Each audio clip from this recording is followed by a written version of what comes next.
is an Unspoiled Network podcast. This is Spoil Me, covering The Magician's Guild by Trudy Canavan, brought to you by Ashley. Chapters 16 through 20. In these chapters, we get to see the very beginnings of Sonea's study at the guild.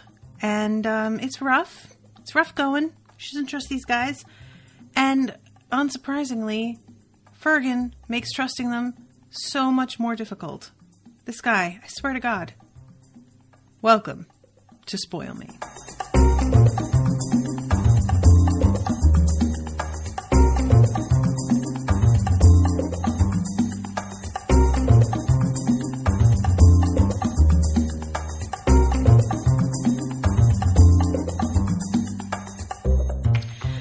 Welcome, everybody. I am Natasha, and I recorded on The Magicians earlier today. Some of you may remember, but Ashley was feeling very eager and decided to commission 2 in a row. So here I am. This section, this is the beginning of part 2, and I'm actually very nearly done with this book, I think, because when I checked the Kindle percent at the bottom, I think it said something like 80%, and it said that there were only 45 minutes left in the book, which is crazy. I don't feel like that could possibly be right, but if any, I know I'm at least over halfway at this point because part 2 marked almost an exact halfway point. So in this section, Sonea is in the very beginnings of learning to trust. I was going to say the guild. That's not accurate. Learning to trust Lord Rothen.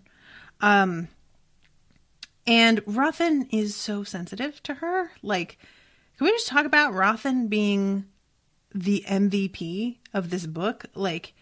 As much as it makes me crazy that he doesn't take Daniel's concerns about Fergun seriously, especially in light of what happens later in this series of chapters, I really respect how much he tries to see the best in people and how clearly he is doing his best to make things as comfortable and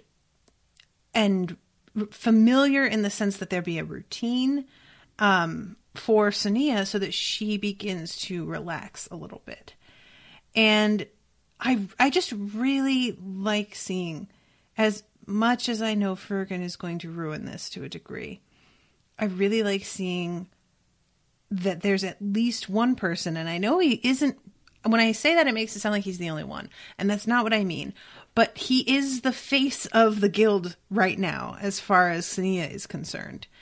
And I really like that he is getting to be the one to interface with her and give her an impression of a group of people that are trying their best, because that really is what's going on here. Is Fergun trash? Yes. Is he going to ruin everything? Probably. But he is not the majority, and judging everything by him would not be a fair representation. And there's some interesting dialogue here. So I'm gonna get into this because Rothen is prepared for Sonea to be distrustful of him. He is prepared for her to ask a lot of questions. But I don't think he was ready to hear her get so specific so quickly about what it is that she finds repellent about the magicians. And one of those things is the fact that they don't help the poor. She just feels like, you guys are literally magic. You could do anything. And it's not that you've done a little but not enough. You've done nothing. You really haven't. And he tries to give her some examples about how, we keep silt from building up in the bay. Dude, oh my God.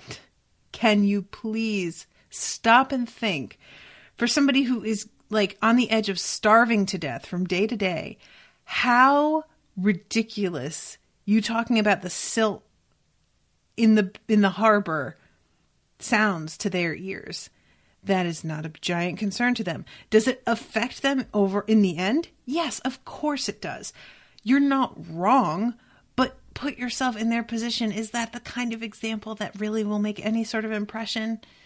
Dude, there's just like this real disparity in their experiences and understanding. And it's privilege, you know, that's what it is straight up. And I know that that's one of those buzzwords that people get real cranky about, but that's what it is. And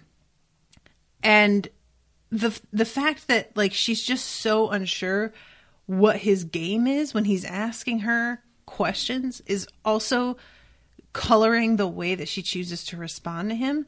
There's a couple lines that I have mentioned in other episodes that Amazon will do a dotted line under sections that many people have highlighted to indicate maybe this is like a phrase that you're interested in paying more attention to.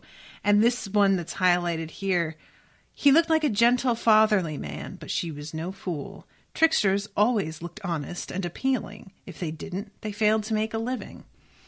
Either he was certain that there was nothing she would find objectionable about him, or he believed he could trick her into thinking so. Either way, he had a difficult task ahead of him, she decided.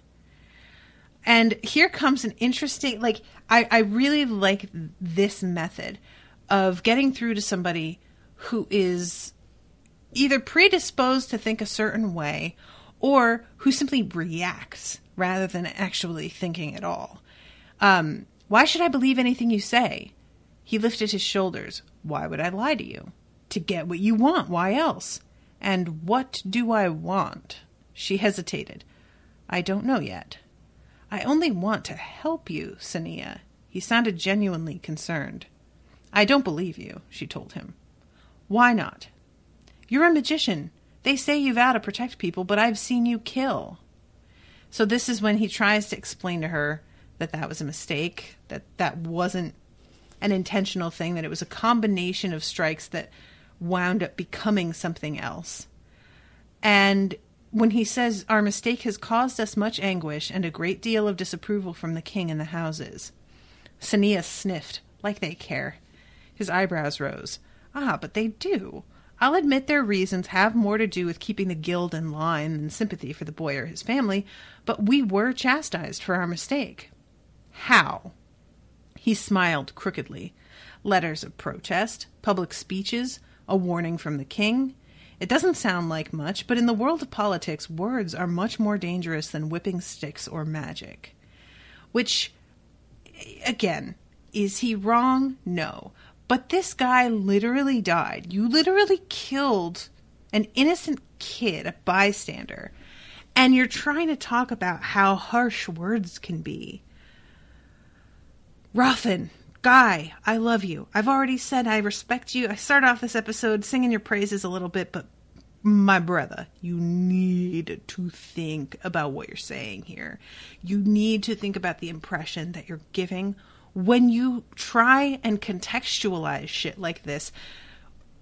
And the impression that gives to somebody who does not come from the position you do and for whom things to fear are actual physical dangers, real things. Words are not something to get cut up about. It's not going to be the same. And this isn't me implying that Sonea can't grasp what he's saying and that in his world he is speaking the truth. She's intelligent enough to know that he's not lying to her. He's not trying to make excuses. He's, as far as he knows, he is trying to be as honest with her as he can. However, it's just, it serves to underline the difference between the two of them so much that this is what we are concerned about and how we react in the face of a literal murder. That's what happened. Was it accidental? Okay, fine, manslaughter. Maybe. So, let's see. I've seen people with burns they got from magicians. Then there's those who get crushed when you frighten the crowd into running. But mostly they die from cold afterward in the slums. You wouldn't see that as being the guild's fault, would you? Accidents have happened in the past, he admitted. Magicians who were careless. Where possible, those who were harmed were healed and compensated. As for the purge itself, many of us think it's no longer needed. Do you know why it began? Sonea opened her mouth to give a tart reply, then hesitated. It wouldn't hurt to know how he believed the purge started. Okay. I'm going to take a pause here and have a sip of my tea. Because it's story time, motherfuckers. Let's discuss the wildly different tale that he tells versus what Sonea had heard was the cause of the purge. Tea break, best break. That's really tricky to say. Let's say that 4 times fast, Martin. Sorry, guys. That's Martin in the chat here. This is so banana pants in terms of how different it is from what we have heard already. And I genuinely don't know what to think. Is this true? I feel like it has to be. All right. You know what? I'm just going to read it to you. Over 30 years ago, 30 years, not that long, not that long. If he had said 200 years ago, but 30 years ago, it feels like that is not enough time for this story to have evolved into what it becomes. A mountain in the far north exploded. Soot filled the sky and blocked some of the warmth of the sun. The winter that followed was so long and cold that we had no true summer before the next winter began. All over Keralia and in Aline, crops failed and stock died. Hundreds, perhaps thousands of farmers and their families came to the city, but there wasn't enough work or housing for them all. The city filled with starving people. The king handed out food and arranged for places like the racing arena to be used as shelters. He sent some farmers back to their homes with enough food to last them until the next summer. There wasn't enough to feed everyone, however. We told people that the next winter wouldn't be so bad, but many didn't believe us. Some even thought that the world was going to freeze completely and we would all die. They cast aside all decency and preyed on others in the belief that nobody would be alive to punish them. It became dangerous to walk the streets even in daylight. Gangs broke into houses. People were murdered in their beds. It was a terrible time, one I will never forget. The king sent the guard to drive these gangs from the city. When it was clear that it couldn't be done without bloodshed, he asked the guild to help. The next winter was also harsh, and when the king saw signs of similar trouble rising, he decided to clear the streets again before the situation became dangerous. So it has been ever since. Many say that the purge should have stopped years ago, but memories are long, and the slums have grown many times larger than they were during that terrible winter. Many fear what will happen if the city isn't cleared every winter, particularly now that the thieves exist. They fear that the thieves would use such a situation to take control of the city. Yeah, so, okay. We've got a volcano. We've got a well-meaning king who's just trying but can't really do enough to feed and fix everything. We have crowds of people who are desperate, becoming cruel because they're sure that basically it's the apocalypse. We're looking at a Walking Dead situation, right? Where who are the real monsters because they don't think that there are going to be any consequences for doing shitty things to people. So basically, even though the skies clear up, summer comes again, the crops and the livestock begin to replenish, the city does not return to normal. Because this lasted more than just one summer, that the winter after that one was also terrible. People wound up sort of making a permanent home here, and things did not go back to normal. People didn't retreat from the city the way they were planning, or the way that the king had planned for them to. I was going to say the way they were planning to, but we don't have evidence of that. The king, I think, just expected them all to leave. And Sonea says it was the purge that started the thieves. Do you think all the people you drove out were muggers and gangs? You drove out those starving farmers and their families, and people like beggars and scavengers who needed to be in the city to survive. Those people got together so they could help each other. They survived by joining the lawless ones because they saw no reason to live by the king's laws anymore. He'd driven them out when he should have helped them. He helped as many as he could. Not all, and not now. Do you think he's clearing the streets of muggers and gangs? No, they're good people who make a living from what rich people waste or have a trade in the city but live in the slums. The lawless ones are the thieves, and the thieves aren't bothered by the purge at all because they can get in and out of the city whenever they want. Which, good point. The ones that you all are trying to get rid of, good luck with that, because they have a literal city underneath the city now. They have tunnels and secret passageways and sewage systems that they know the timing of.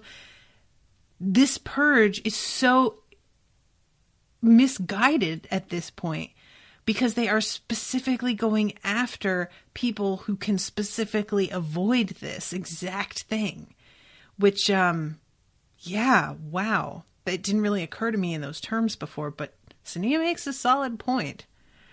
So when he says I do see what you mean, and so do many of us, and a lot of us don't really want to keep doing this. And she says, why do you then? And he says, because when the king asks us to do something, we are bound by our oath to obey. Sonea snorted again. So you can blame the king for anything you do.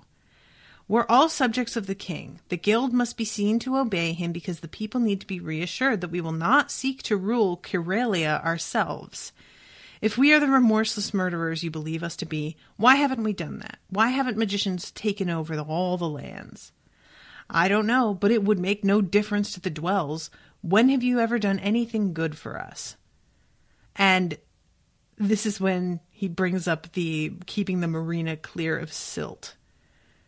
Yeah, dude, come on. And this is another thing. Well, we haven't taken over, which I know you all are worried about. Honestly, at this point, you may as well have.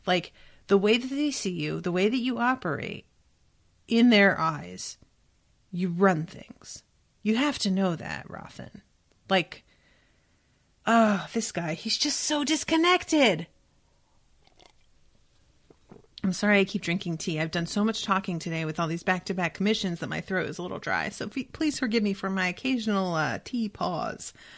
If you would see us helping people directly, consider the work of the healers. They work hard to... Healers, Sonea rolled her eyes. Who's got coin to spare for a healer? The fee is 10 times as much as a good thief earns in his life. Rothen paused. Of course, you are right, he said quietly. There are only so many healers, barely enough to keep up with the number of sick who come to us for help. The high fees discourage those with minor ailments from overusing the healer's time and go toward teaching non-magicians about medicines that can treat those minor ailments. These medics treat the rest of Imardine's citizens. Not the dwells, Sonea retorted. We have curies, but they're just as likely to kill you as cure you. I only heard of a few medics when I was living in the North Quarter, and they cost a cap of gold. Rothen looked out of the window and sighed. Sonea, if I could solve the problem of class and poverty in the city, I would do so without a moment's hesitation, but there is little that we, even as magicians, can do. No? If you really don't like the purge, then refuse to go. Tell the king you'll do anything else he says but that. It's happened before, back when King Palin refused to sign the alliance. Then get the king to build proper sewers and the like in the slums. His great-grandfather did it for the rest of the city. Why couldn't he do it for us, too? His brow rose. You wouldn't want to move the slum people into the city? Sonea shook her head. Parts of the outer circle are good. The city won't stop growing. Perhaps the king should build another wall, too. Walls are obsolete. We have no enemies, but the rest is interesting. And what else would you have us do? Go into the slums and heal people. He grimaced. There aren't enough of us. Some's better than none. Why is the broken arm of the son of a house more important than a dwell's broken arm? He smiled then, and Sonea suddenly felt a disturbing suspicion that her answers were no more than an amusement to him. Question. He smiles And of course, you know, she feels like he's being condescending, which, oh yeah, definitely I would feel that way too.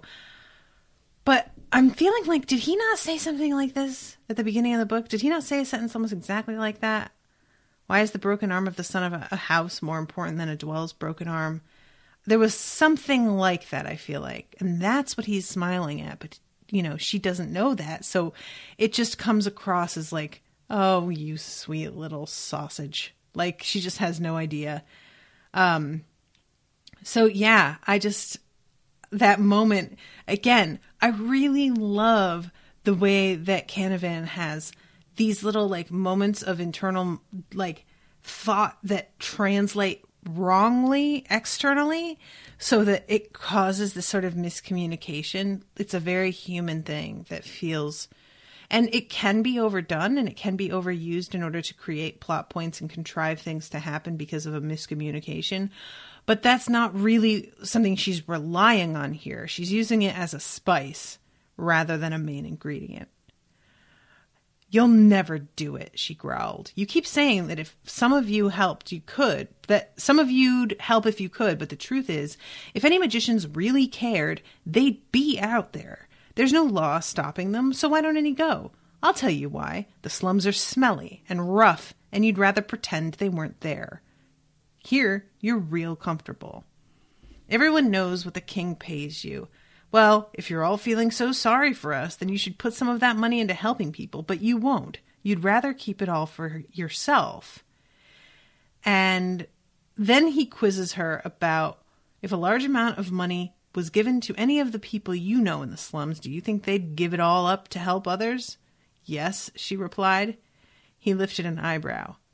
So none of them would be tempted to keep it to themselves. Sonea paused. She knew some people who would. Well, more than some. A few, I suppose, she admitted. Ah, he said, but you would not have me believe all dwells were selfish people, would you? Neither should you believe that all magicians are self-centered. You would also no doubt assure me that for all their law-breaking or rough behavior, the people you know are mostly decent folk. It does not make sense, then, for you to judge all magicians by the mistakes of a few, or for their high birth. Most, I assure you, strive to be decent people. Now, here's the thing about this. Rothen, I get what you're saying. Don't paint everybody abroad. There's good and bad amongst... Okay, sure, fine. You're right. However, what Sonea is saying here is that any of you, if any of you really felt this way, then you would be doing some good. You have yet to show her a single solitary magician going out there and making an effort to do good for the dwells, for the lowest, for the people who have nothing to offer. They can't pay. They can't do anything. You haven't got a single example of somebody doing that. And that's what she's saying, dude. Maybe some of you are trying to be decent people and striving for that, but how hard? It's not a huge leap to be like, well, I have some extra money. Maybe I'll feed the poor. I have healing power, and maybe I can go out there and just find a couple of people for one day a month and do what I can. Nobody's expecting you to fix everything, but to make an effort at all. And so it really rubs me the wrong way that he tries to sort of like be like, gotcha, when he talks about not only that there are some bad people in your crew who would keep all the money for themselves, but also he says, if I gave you gold, what would you do with it? And she says, I'd feed people. 100 gold would feed some for many weeks or many for a few days.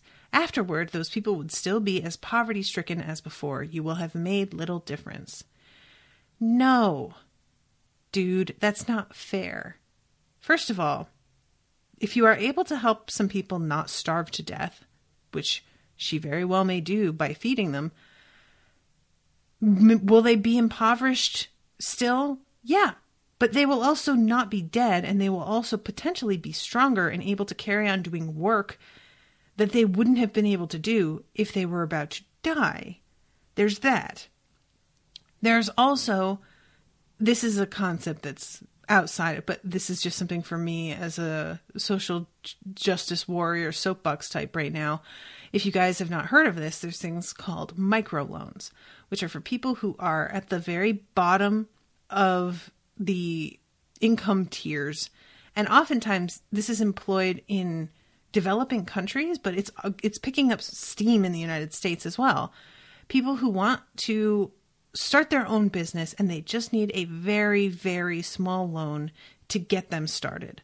Something like $500. They don't need a $200,000 loan. They just need enough money to buy like a certain computer program or a class or, and that's all they need. And it's not a huge amount of money, but that one thing has been keeping them from being able to move forward with whatever they've wanted to do. And that person then pays that money back, and that money with the little tiny bit of interest gets put towards another person's microloan. And this begins all of these small businesses. And it's proven to be really successful, a great method. And it's yet very little upfront. So when he's like saying things like this, I love there was nothing she could say to that. He was right, and yet he wasn't. There had to be something wrong with not even trying to help. Yes, there is. There is something wrong with not even trying to help. I get being overwhelmed. I get being like, we can't solve this all in one night. No, you can't. But if you can't even present a single solitary soul who has been going out there and trying to feed people or make them more comfortable or give them fire to keep them warm through the night or food so that they don't starve to death over the cold, like winter months, you can't say that she's wrong. You just can't. She's not, so that's the and I like this. I like, he just has enough privilege that he doesn't see how big I think that's really what it is. Now that I'm saying it, when somebody is distanced enough from extreme poverty, they don't grasp how big a difference the smallest change can make, because they don't understand what it is like to constantly be teetering on the edge of ruin. Like it's something that's really difficult to explain to people who have never been there.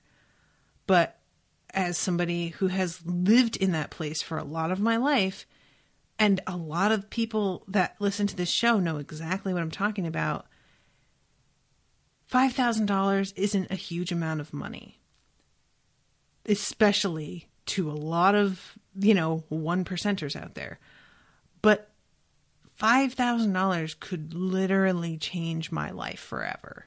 And it doesn't seem like that much, but it could. And if at the same time, having something, if I have a car and I have to get to work and something happens to my car and it breaks down and it's going to cost $700 to get it fixed, and I don't have that, and I don't have a credit card, and I don't have any way, that $700 could lose me my job and make me fall behind on everything until I finally have no money coming in to pay rent and I lose my house, my apartment, whatever.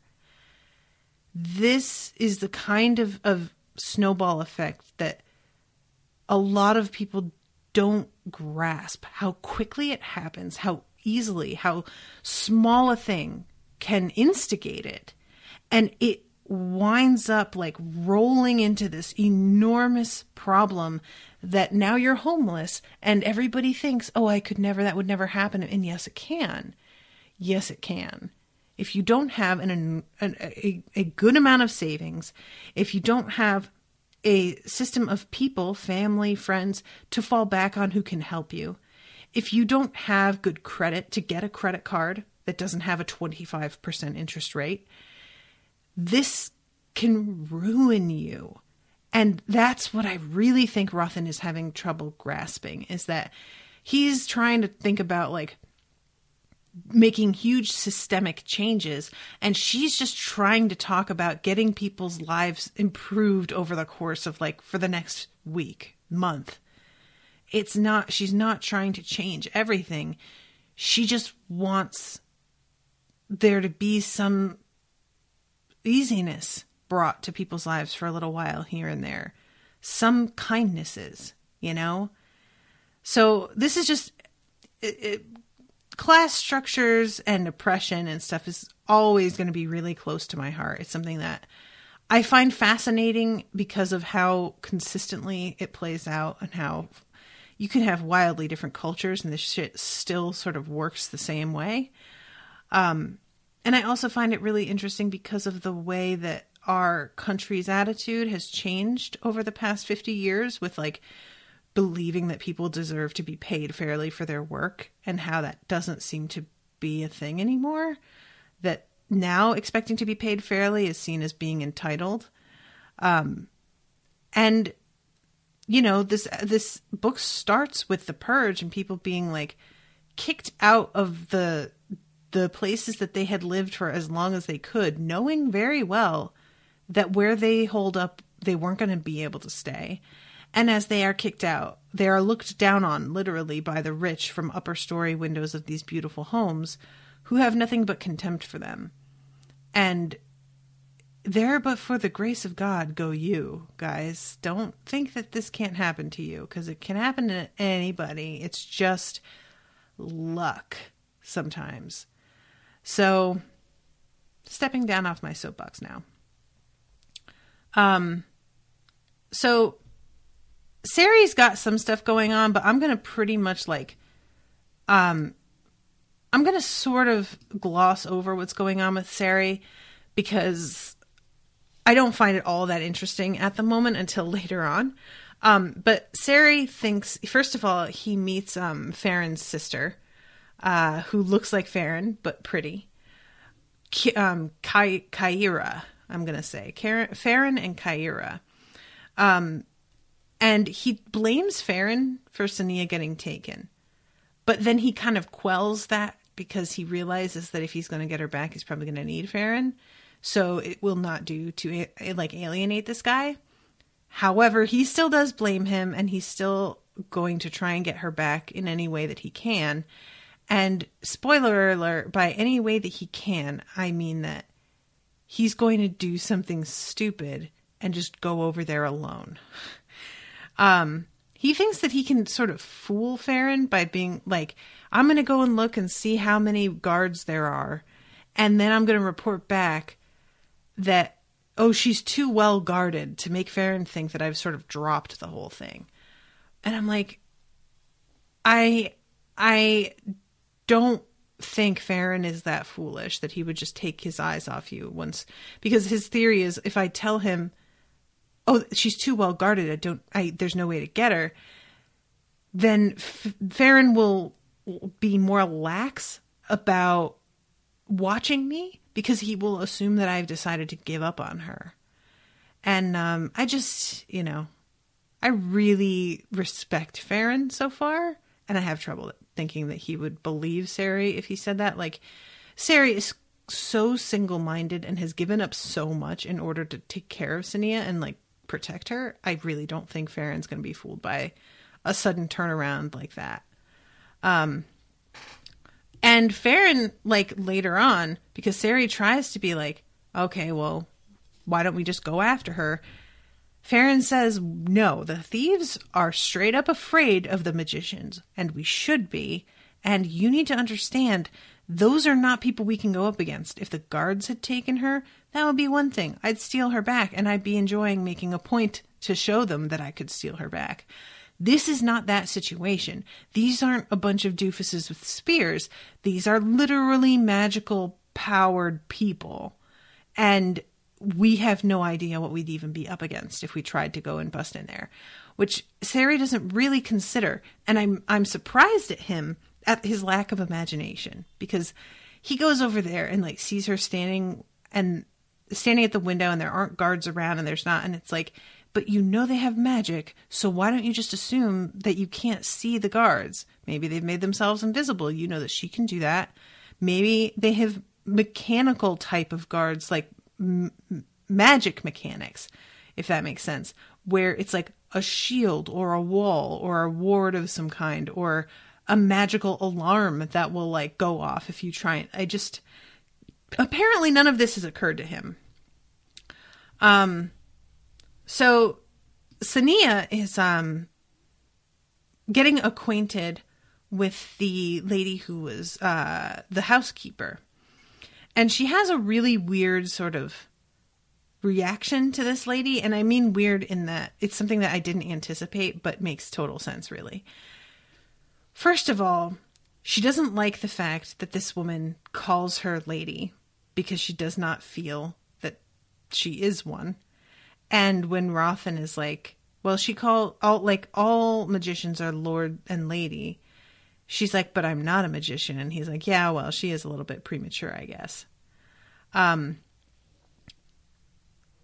And this woman seems to like be growing a little bit more affectionate. Affectionate's the wrong word. I think she's warming towards Sonea. I think she's going to be a little bit protective of her as time goes on. Meanwhile, Rothen is teaching her how to read. She decides that what she's going to do is sort of like batten down the hatches and make it through this training as best she can and get to the point where she can control her magic and then try and escape. Which we know, this is the only part of this section that bothered me. We know that she knows that they have the ability to bind magic, because that's what Senstrin, was that his name? Sestrin? There was the guy that she got brought to earlier who was with the thieves, who tells her that. Now, she was a little drugged at the time, so she might not remember. But I really want to say that if she doesn't remember any of that, I'll be irritated. So apparently she really thinks that like if she just learns control, then she can just like bounce, and that's going to be fine with them. And she does not understand that the only two options she has are become a guild member or get your magic bound permanently. And I'm not sure how she would feel about finding out those were her only two options. But apparently Rothen is not planning on telling her that initially because he is afraid that will spook her and then she will not trust him and not let him in. So Rothen is like starting to get really... First of all, there's two things happening. One, he's frustrated with how private she is, with how little trust she has, but he understands it.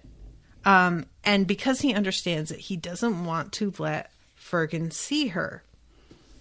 Fergun shows up trying to like push his way past. And I use that in a metaphorical sense. He wasn't really physically pushing. He was trying to bully his way past Lord Rothen to be allowed in to see Sonea.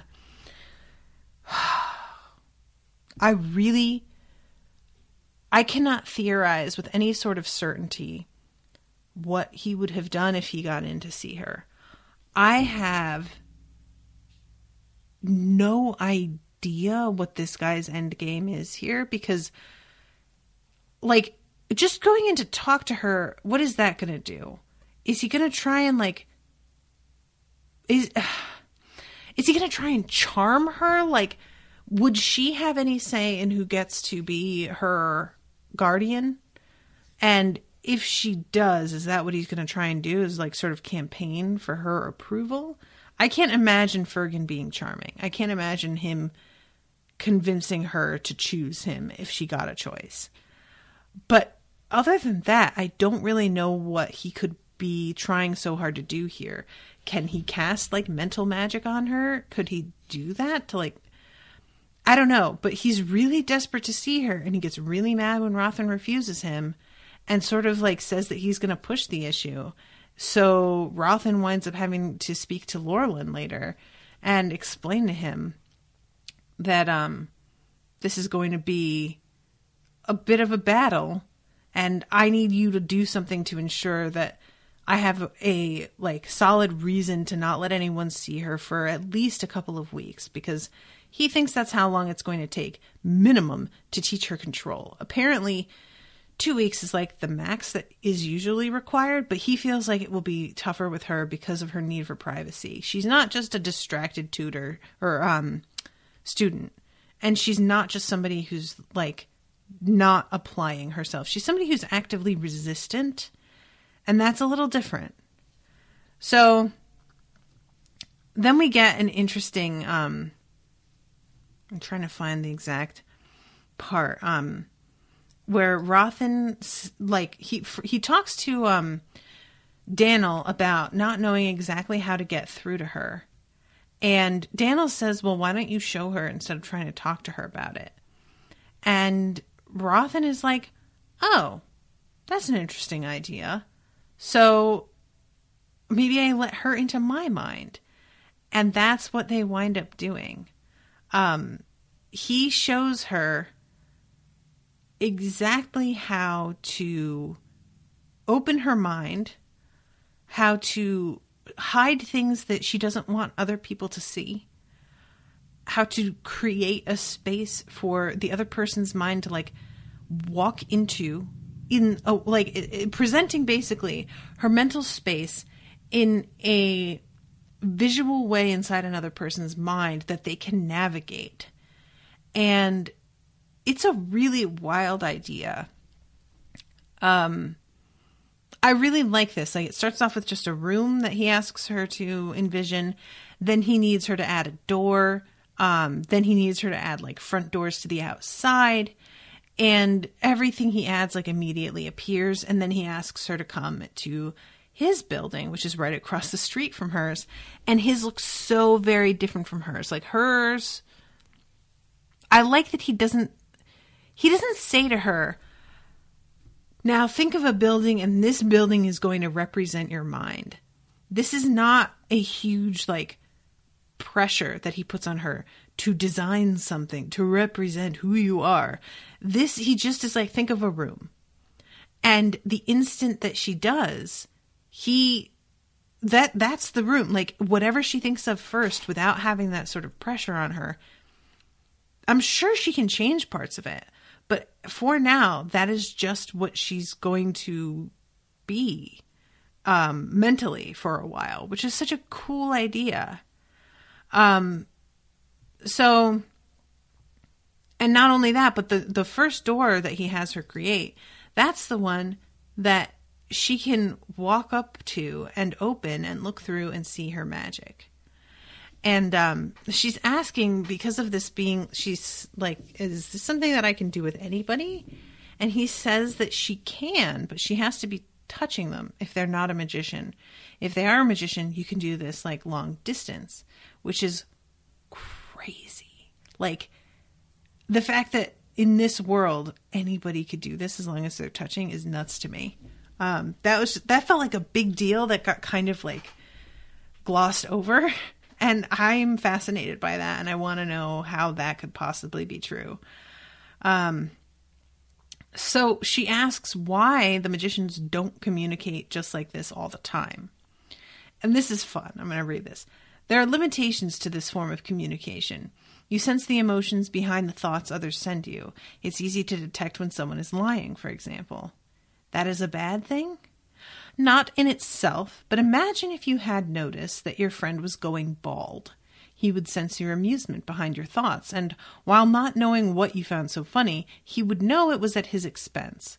Now imagine it was not your forgiving friend, but somebody you respected and wanted to impress. Yeah, so that's something. I like that. So when she goes into his house, there's this black door at the back, and she doesn't want, like, she goes up to it and gets very accusing and says, you're hiding things from me. And I think she expects him to deny it, but he doesn't at all. He says, yes, we all have the ability to hide those parts of ourselves we wish to keep private. Otherwise, none of us would ever permit another into our minds. I will teach you how to do this, for your need for privacy is stronger than most. Watch, and I will give you a glimpse of what is behind that door. The door swung inward. Through it, Sonea saw a woman lying on a bed, her face deathly pale. A feeling of intense grief spilled out. Without warning, the door slammed shut again. My wife. She died? Yes, Do you understand now why I hide that part of me? Yes, I am sorry. It was a long time ago, and I understand that you must see that I speak the truth. So I like that moment a lot, that it's not just secrets. That's not the only thing that goes on behind these locked doors. It's not, I don't want you to see this because it's shameful or because I'm doing something shady. No, it's the natural sort of protection that you put up when you are dealing with strangers. You don't just blurt out, my wife is dead and I miss her so much, because that's not relevant to what we're talking about right now. Even if that is something that you may be feeling at all times, you have to keep that shit under control. So this is a really cool concept that I like. I also like that there's paintings on the walls and that there's one of her healing somebody's wounded leg that she like backs away from almost immediately. And he's like, so what was that about? Why didn't you just that? And she's like, well, that's not who I am. And he says, it could be. And she realizes this for the first time is actually true, that they aren't just fucking with her. They really do want her to join the guild, which she's surprised by. And I guess I understand that considering how they treat dwells most of the time. So then he asks if he can come into her mind, and she does her best, but in trying to find places to hide the things that she wants hidden, she actually throws him out of her mind, which is the coolest. Once more, she opened the door and backed away to allow Rothen into the room. Catching a movement in the corner of her eye, she looked away, but whatever she had seen sank back into the walls. Turning back, she discovered that a new room had appeared beyond the door. A door stood open on the far side of this room, and Rothen now stood in the doorway. He stepped through the door, and everything shifted. There were 2 rooms between them now, then 3. So she's pushing him further and further back into other rooms that are beyond the room that she's standing in, which is just a really great metaphor. So the next chapter starts with the guild's prisoner. Poor Cery is just in a state. He can't sleep. And he decides that he's going to go and try and attract Sonea's attention by throwing a snowball at her window. Good old standby. And he manages to succeed, except that he gets caught. And at first, of course, you think, oh, all is lost. Fucking Fergun found him. This cannot go well. And then it seems like maybe this is going to be okay. Maybe the fact that Rothen, and I think it's Lorelin, are the ones who discover him. I'm trying to find exactly where it is. The magician stopped and looked over his shoulder. 2 robed shadows were approaching, feeling a sudden tension in his captor's grip. Cery was not sure whether to be relieved or worried about the newcomers. Obviously, Fergun didn't welcome their intrusion. Administrator, Fergun said. How fortunate. So yeah, that's Lorelin. And then Rothen. And they actually straight up say, Cery can come and see Sonea, that's fine. Because Sonea is aware, as we find out later, that Cery will not stop trying to rescue her unless she is able to tell him exactly what's going on. Smart lady. So he thinks, like, when they ask him, do you want to see Sonea? He thinks to himself, like, I don't know if I want to be honest with these people, but also they already have me. So if I lie, what good is that going to do? I may as well tell them the truth. So they bring him to see her. And all seems to be going somewhat well. I use that term loosely. Why can't you leave? She sighed. I don't know if I can tell you in a way that makes sense. Magicians have to be taught how to control magic, and only another magician can teach it, because it has to be taught mind to mind. If they don't learn to control it, the magic works whenever the magician feels something. The magic takes simple, dangerous forms, always stronger as it grows. Eventually, she grimaced, I nearly died the day they found me, Cery. They saved me. Cery shivered. I saw it, Sonea. The buildings, they're gone.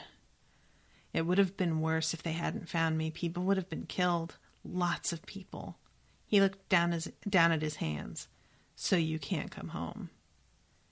I'll be fine, she told him. Once I've learned control, I won't be in danger anymore. I'm getting to know how things work here. So where are you hanging out now?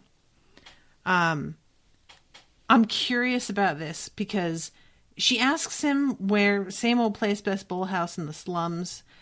I'm wondering if anybody's listening in on this because I feel like if they are, the fact that he has gone missing is going to get their attention sooner. So I'm having my fingers crossed about that. So he walks to the door. Shall I escort our visitor to the gate? Fergun offered. Yes, thank you, the blue-robed magician replied. Oh my God, you guys. Why? Why would they let him? Did they not see the way that he had nabbed this kid and what, like, I just can't with the fact that everybody is just letting Fergun just act like a normal person. You all can't see this guy? And that's another thing that I wanted Sonea to mention when she was talking to Rothen about the difference between all of the magicians and the way that they treat people versus how they say they want to help. I wish that she had brought up the fact that she saw / overheard Fergun evicting somebody for giving homeless kids shelter. I know that Rothen would have just had an excuse.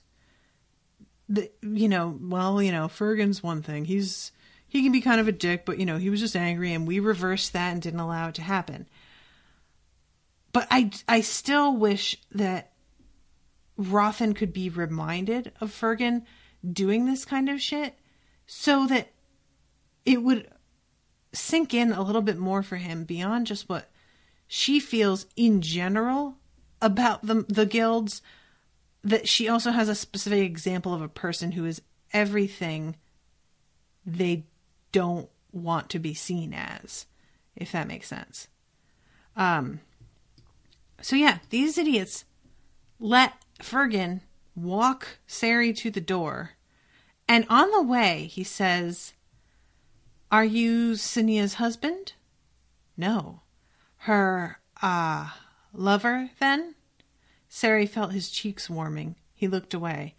"No, just a friend." "I see. It was very heroic of you to come here." So, why is Fergun asking about that, guys? I really want to know what that's about, because he's not just making conversation. Fergun would not do that. He wouldn't care. Why does he want to know specifically? Is he trying to, marry her? Or God knows.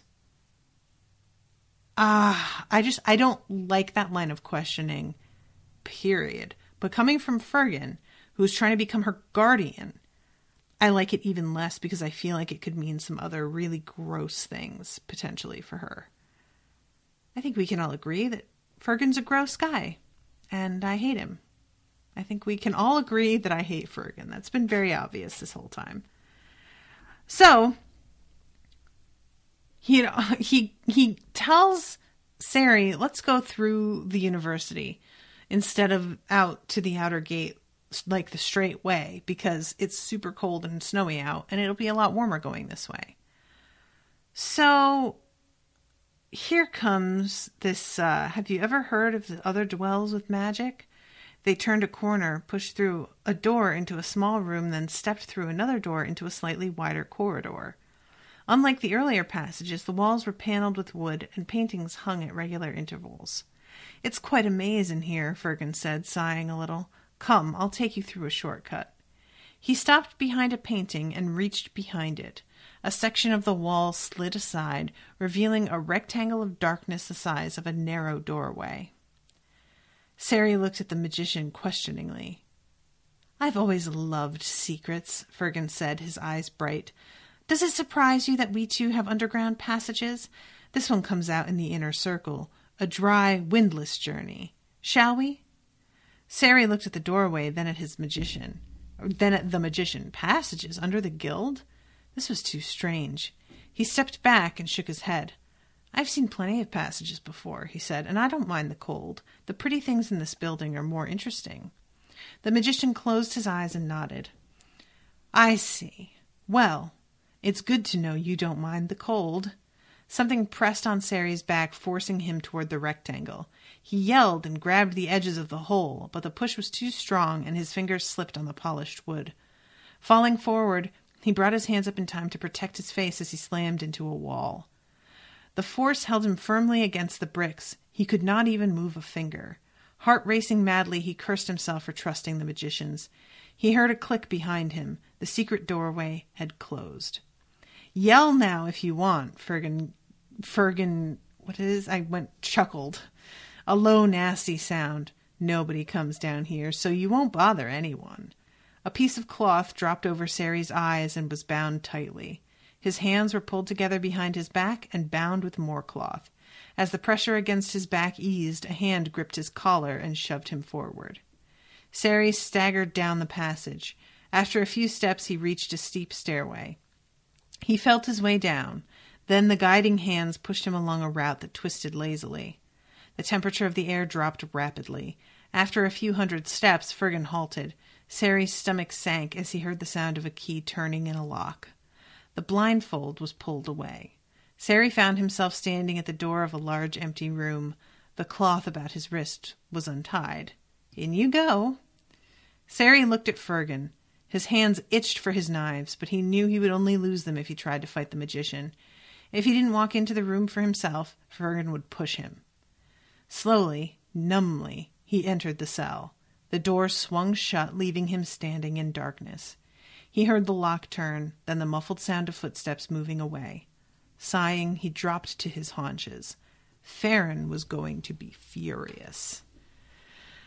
Yeah, so this sucks, and I am not excited. Oh, Martin pointed out, maybe seeing how much he is worth as blackmail material. You may be right. You may be right, guy. Don't care for that. Yeah, man, like, this is just... Because he thinks to himself, I should have known not to trust the magicians. He thinks, which of course you would, that Lorelyn and Rothen are also behind this. It's so frustrating to see everybody get painted with a brush because of one bad, shitty dude. I hate it. So yeah, that's the end of that chapter. I know that, I think just today, actually, Ashley commissioned the next episode. Let me just double check and see when that's going to be coming up. Yeah, next week, Tuesday at 2 p.m. So I'm going to be doing the next section. So that'll be fun. I'm probably going to be reading. Oh, actually, she's commissioned the next two. There's that one, and then there is one on Monday, the 22nd. So, yeah, there are two more commissions, which should wrap up this book, I think. Hashtag not all wizards, Martin. Oh, it's true, though. Fergun's ruining shit for everybody. All right, everybody. Well, thank you again. Thank you so much to Ashley for commissioning this and the next two as well. Very excited about this. And I hope all of you have been enjoying listening. And until then, I will see you soon with a new episode. Toodaloo, motherfuckers.